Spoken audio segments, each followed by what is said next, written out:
Hello Facebook et coucou les amis, comment allez-vous en ce mardi soir? C'est ça que j'aime bien quand on est l'été, tout ça, alors même quand on bosse, hein, mais il y a un moment où on perd le fil des jours, il y a un moment où on ne sait plus, ça n'a plus d'importance, lundi, mardi, mercredi. Voilà, j'aime bien quand on se... Je trouve que nos vies, elles sont tellement rythmées par des calendriers, par des agendas, par des impératifs. Même quand on a une vie comme la mienne, où je me suis donné les moyens d'être moins régie, en tout cas par ça. Mais voilà, c'est quand même très présent dans la vie de chacun de nous. Donc j'aime bien ce moment où on oublie un peu quel jour on est. C'est le privilège de cette saison estivale. Certains sont en vacances, d'autres non, on ne sait plus bien. Semaine, week-end, voilà. Même si ça bosse, hein. Vous direz, moi je bosse semaine et week-end en fait. C'est pas quelque chose qui fait sens pour moi. Je bosse semaine ou week-end, mais c'est pas, voilà. Je fais des pauses quand je veux et je bosse quand je veux aussi. Donc voilà. Bref, c'est pas pour vous parler du calendrier que je voulais vous faire un partage ce soir. Je voulais continuer à vous faire part de mes avancées, de mes réflexions, de mes infusions, de mes inspirations sur mon changement de maison. Et tout à l'heure, j'écoutais une coach qui est spécialisée en business et notamment en gestion financière. Et elle parlait de comment faire la paix avec les chiffres en fait quand on est entrepreneur, comment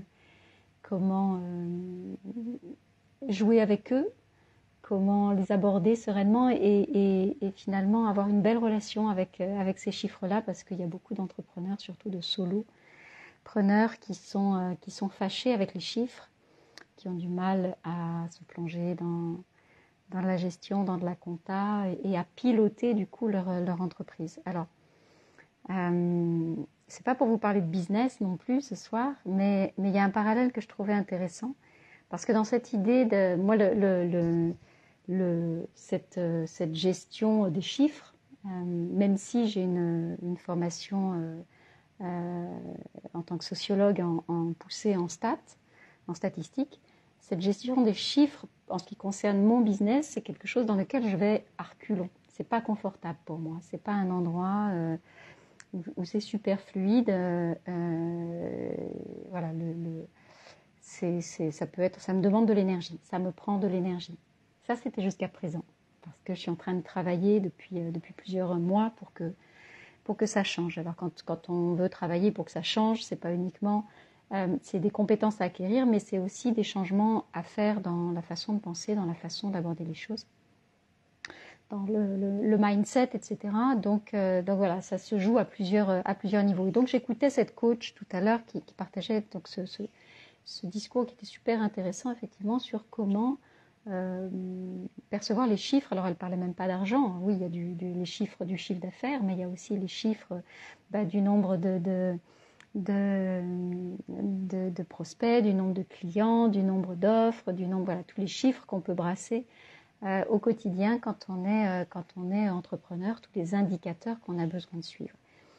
Et donc elle invitait vraiment à changer notre relation avec ces chiffres-là pour les aborder sous un tout autre angle, en disant notamment que les chiffres étaient neutres et que en fait ils ne renvoyaient que l'émotion en fait qui était la nôtre.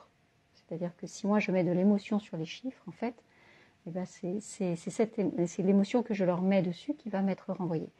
Et je faisais le parallèle en fait avec la maison, parce que notamment ce qu'elle évoquait à propos des chiffres sur le fait de tisser une belle relation avec eux, donc de changer aussi l'approche, le regard, et de sortir de tous les conditionnements et de toutes les croyances qu'on peut avoir sur les chiffres. Moi, c'est exactement ce que j'enseigne en permanence à propos des maisons. Donc ça m'amusait, le parallèle. Et je me disais que moi qui suis super à l'aise pour mettre ça en place avec les maisons, pour moi c'est d'une fluidité extrême. À cet endroit-là, il y a de l'aisance, il y a des réflexes, il y a des automatismes, il y a beaucoup d'ouverture, il y a de la facilité, il y a du jeu, il y a de la joie. Voilà, tout ça, je le fais avec beaucoup d'aisance avec les maisons. Et ce même mécanisme, je ne le mets pas en place avec la même fluidité dans d'autres domaines de ma vie, et notamment dans la gestion de mes chiffres dans mon business. Donc, je pense que ça va m'amener effectivement à percevoir mes chiffres autrement. Ça va être le parallèle que j'ai pu faire ce soir, et donc merci à cette coach, va me permettre d'aborder mes chiffres différemment. Mais je faisais une nuance néanmoins, c'est que je me disais, elle insistait sur le fait que les chiffres étaient donc neutres et qu'ils n'étaient pas porteurs ni d'émotions, ni d'affect, ni tout ça. Pour moi, avec la maison, c'est différent. La maison n'est pas neutre. En fait, quand on rencontre une maison, même si on peut l'aborder aussi sous l'angle de la relation, comme on tisse une relation avec une personne, on va aller tisser une relation avec une maison, mais cette maison, elle n'est pas neutre. Cette maison, elle est porteuse d'une histoire, elle est porteuse d'un passé, elle est porteuse d'une énergie, d'une fréquence énergétique. Toutes les maisons ne sont pas sur la même fréquence, toutes les maisons n'ont pas le même potentiel, toutes les maisons n'ont pas les mêmes capacités, et donc on va rencontrer en fait une maison qui est déjà qui véhicule plein d'informations.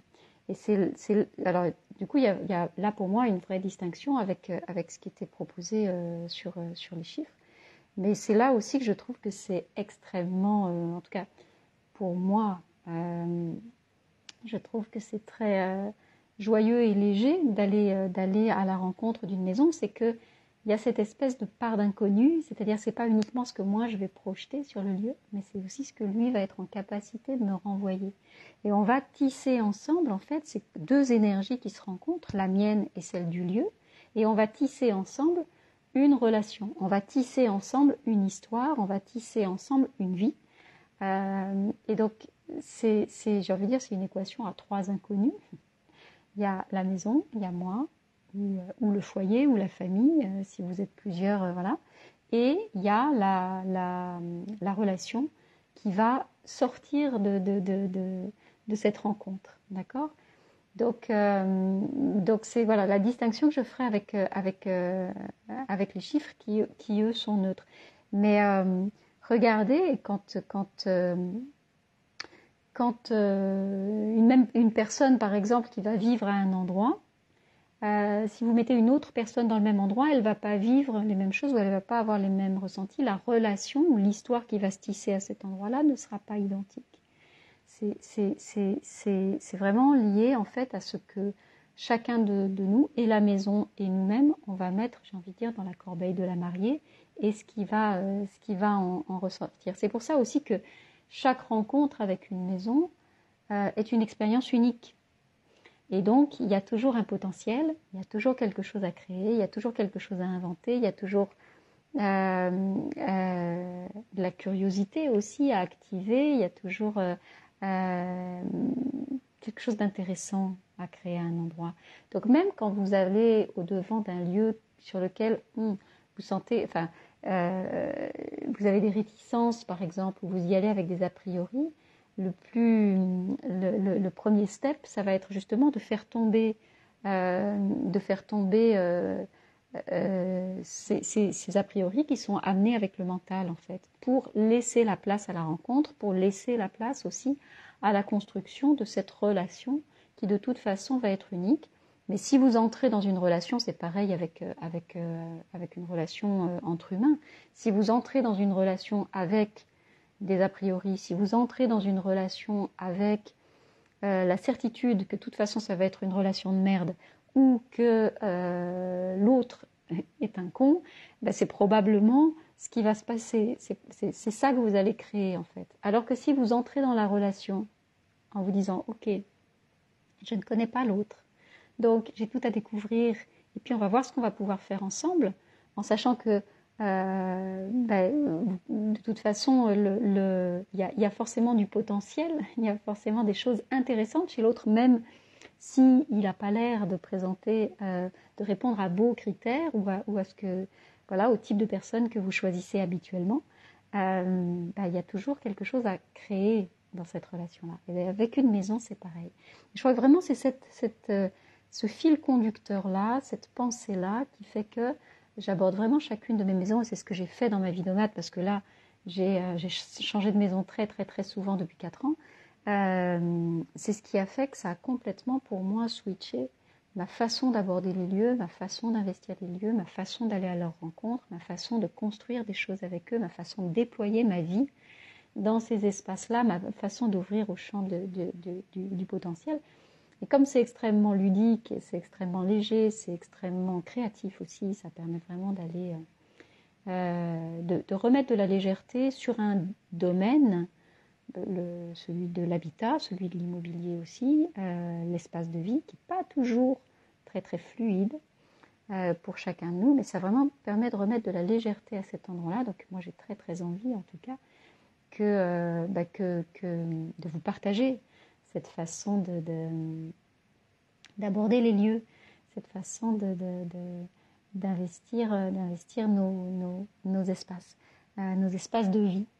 Voilà mes amis, la réflexion que j'avais envie de vous partager ce soir, parce que je trouvais que ça venait vraiment, ce parallèle avec les chiffres, venait vraiment me raconter une histoire à moi. Voilà, ça a fait écho pour moi. Et puis moi, si vous avez l'habitude de me suivre sur les réseaux, vous savez aussi que je fais très très souvent le parallèle entre la relation humaine, les relations humaines et la relation qu'on peut tisser avec une maison.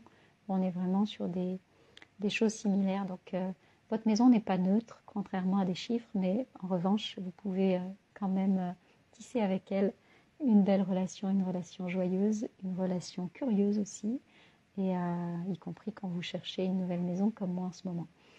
Voilà mes amis, ce que je voulais vous partager ce soir, dans cette chaleur encore caniculaire. Je vous souhaite une très très belle nuit maintenant, parce qu'il est un peu tard, et puis on se retrouve demain pour la suite de nos aventures.